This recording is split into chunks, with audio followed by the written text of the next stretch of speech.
Well, great. The police are shutting down these illegal pot stores here in Hamilton, Ontario. Good the police doing it. I'm happy. But one thing that comes to my mind too, some of these are located in strip plazas now.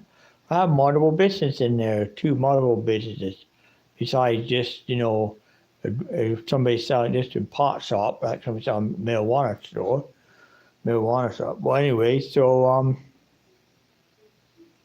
what I'm thinking is, you know what, too, a lot of these strip plazas are owned by some pretty slimy people own some of these strip plazas. And they'll be guy may sit in Montreal, Quebec, or another province in Quebec, or sit in another province, own a strip plaza, turn around, all of a sudden he's not getting rent for one unit in the plaza. So he will get a hold of a bailiff, he'll go to a court in Vancouver and get a paperwork, go get the bailiffs come in and put the locks on the door. So you get the paperwork in the court don't know, Hamilton police did. The bailiffs here in Hamilton will show up, see the cop notice on the door, had to go back, tell the owner of the property, hey, this has been seized by police. I know what, owner get mad, owner will turn around, he's a gangster, he will turn around, call up some people, will turn around and get a hold of some real tough dudes. We'll probably get a hold of some people, to come in there with call them goons for hire, for fake security. Come in, walk in there, go in, change the locks on the doors, take down, have police show up, and they come back, that's how police get locked. And you know what? Then they show up, then guess what? And apparently afterwards, you know what happens next? And then St. locks our doors and put a for rent sign in the window. Boom. The Hamilton police show up. They're gone. For rent signs in the window. And guess what? They have to turn around, change the locks up, put another cigarette, take his rent sign down. They come back into again, trying to get it rented. And that's what's going to happen there. What can happen to the owner of strip plaza want to re-rent those places to the new tenant? That could be impossible. So there's a strong side to this to think about. Now, Lee's Nail Salon, there was a store next door to it. The police didn't shut it down. They closed because of they want to get a legal license to do it, but they may not have gotten it. Some stores actually closed the door for good because, they wanted to get legal license, but it may not happen. But you know what? But once situating has been a plaza, like a foreign mall plaza, strip mall called plaza, what can happen to a tenant? They can't just seize the building that sees rented premises. They only can hold that so long, and then they have to turn that over to the property owner. And the property owner could live in another province, could live south of the border in the United States.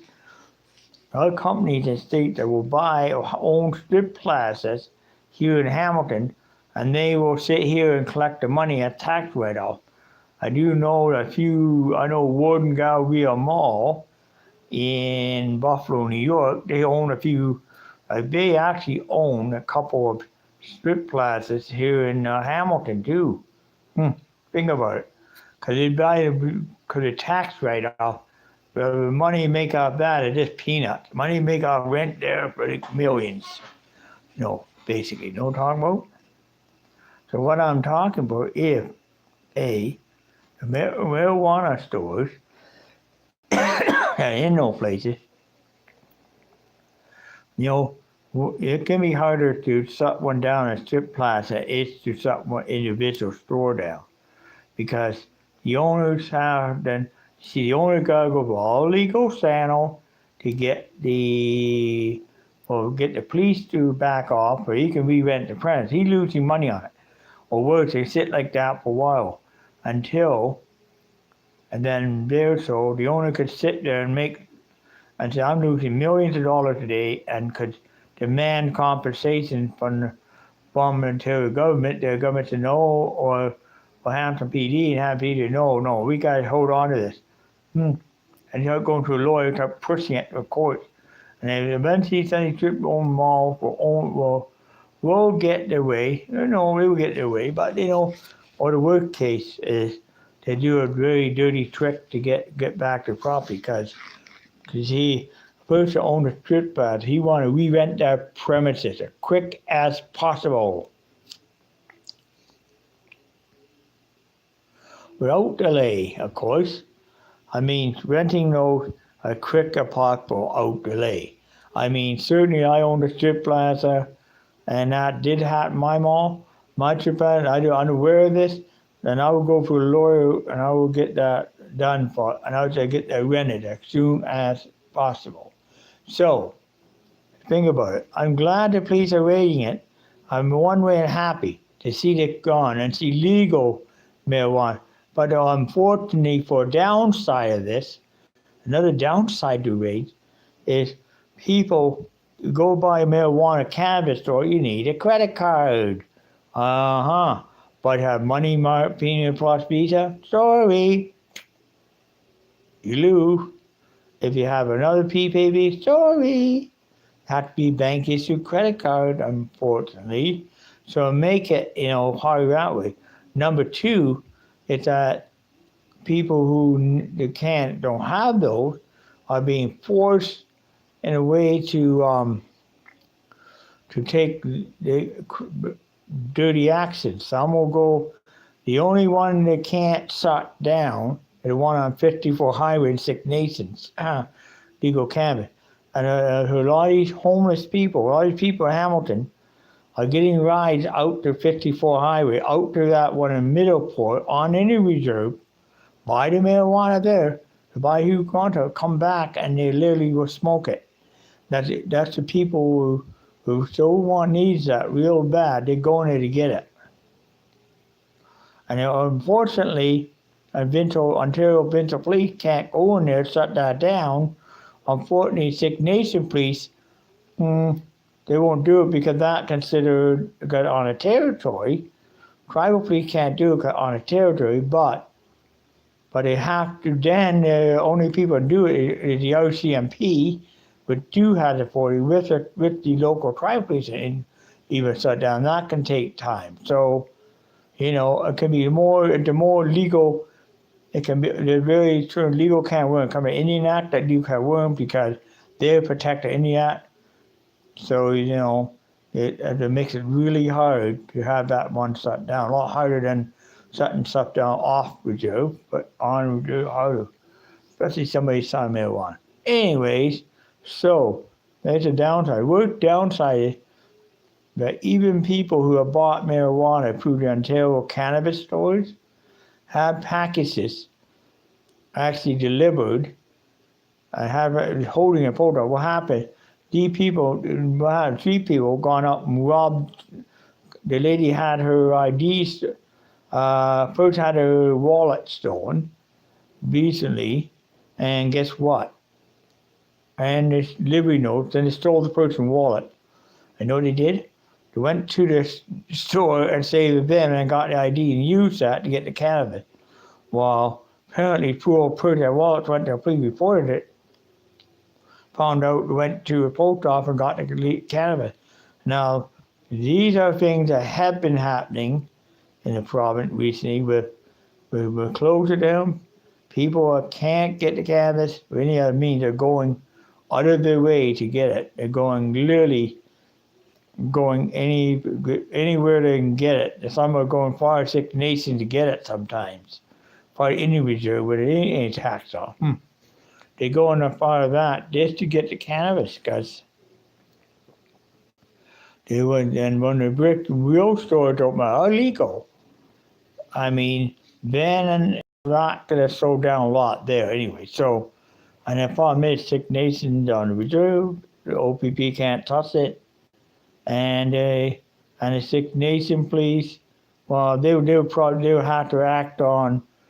Which they don't act with the government, act with the federal government. Says the provincial rules, so they don't have to follow the provincial rules. They only follow federal government. If they had drove off reserve by one block, one country block, then they have to reserve by provincial rules. See, actually consider that Six Nations tribe is driven by provincial rules, then that's on reserve, that's divided by the federal rules, see? Because federal land, not provincial. Six Nations territory, not really part of Ontario. Think about it. Considered a territory. So basically, there it falls on the Six Nations Police. Actually, if you drive down Highway 6 between Hagersville and Caledonia, after we pass this for Caledonia, you will see Six Nations police cars on Highway 6, patrolling Highway 6. Matter of fact, if you on Highway 6, just before this after and the nuclear, you were driving down the road, and if you were speeding and or have one too many drinks, for example, a Six Nations police car can pull you over, do a breathalyzer test on you, all that on you, and you know what? And do the same thing that a provincial police are do, and they find you legally drunk, they can impound your vehicle, they can take an impound lot, and they can take you to the jail on the reserve, lock you up, hold you overnight, and give you a ticket. Same provincial police, believe it or not. Or another one too is even driving Middleport and drunk, they can pull you over and do the exact same thing. So it doesn't matter where you are. Remember, drinking and driving kills. Anyway, so that's sort of the restrictional boundary. Anyways, I will, even doesn't matter to me when I think about it. Police officer of law and officer of the law. Whether he's a tribal police officer, whether he's a non-tribal cop, it's still a police officer. Doesn't matter. I remember one time I was in the States. I remember Dad was driving a motorhome, and he had a burnt out tail light in the motorhome, just going down through southern United States. And we're near the Indian Reserve. We actually did cross boundary. Actually, tribal police officer pulled him over and told him about the burnt out tail light on the motorhome. Told him to get it fixed anyway. So Dad talked to the police officer, tribal cop, sold an OPC. Okay, well, yeah. Tried talking a bit, sold the tail light. Oh, okay, I gotta get it fixed. And actually, tribal nice and to recommended a service station up the road to get it fixed. So he drove up the road that certain this will burn the light bulb and plates and nothing flat.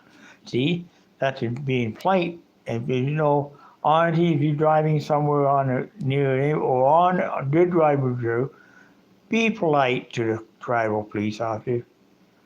Be nice, be polite, and listen, because they're protecting you. It doesn't matter whether you're an Indian, doesn't matter whether you're white or black. They're out there protecting you, whether you are non-native or First Nation or not. They're out there protecting. So, even if you drive on to Indian Reserve in the daytime or nighttime, and you're driving through one, and if you're speeding, you may get pulled over a ticket, or vice versa. But if you do get pulled over, be polite.